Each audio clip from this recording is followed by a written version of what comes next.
افغیر دین اللہ یبغون، تو کیا یہ اللہ کے دین کے سوا کوئی اور دین چاہتے ہیں؟ وَلَهُ أَسْلَمَ مَنْ فِي السَّمَاوَاتِ وَالْأَرْضِ طَوْعًا وَكَرْهًا وَإِلَيْهِ يُرْجَعُونَ،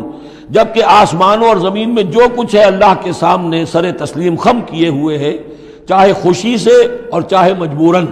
اور اسی کی طرف ان سب کو لوٹا دیا جائے گا۔ قُلْ آمَنَّا بِاللَّهِ، یہ دیکھیے 16ویں رکوع کی سورہ بقرہ کی آیات جو ہیں تقریباً تھوڑے سے لفظی فرق کے ساتھ، کہیے آمنا باللہ، ہم ایمان لائے اللہ پر، وما انزل علینا، جو نازل کیا گیا ہم پر، وما انزل علی ابراہیم و اسماعیل و اسحاق و یعقوب والاسباط، اور جو کچھ نازل کیا گیا ابراہیم پر، اسماعیل پر، اسحاق پر اور یعقوب پر اور ان کی اولاد پر، وما اوتی موسیٰ و عیسیٰ والنبیون من ربہم، جو بھی موسیٰ کو دیا گیا، عیسیٰ کو دیا گیا، تمام انبیاء کو دیا گیا ان کے رب کی طرف سے، لا نفرق بین احد منہم ونحن لہ مسلمون، ہم ان میں سے کسی ایک کے مابین بھی کوئی تفریق نہیں کرتے اور ہم تو اللہ کے فرما بردار ہیں۔ وَمَن يَبْتَغِ غَيْرَ الْإِسْلَامِ دِينًا فَلَن يُقْبَلَ مِنْهُ،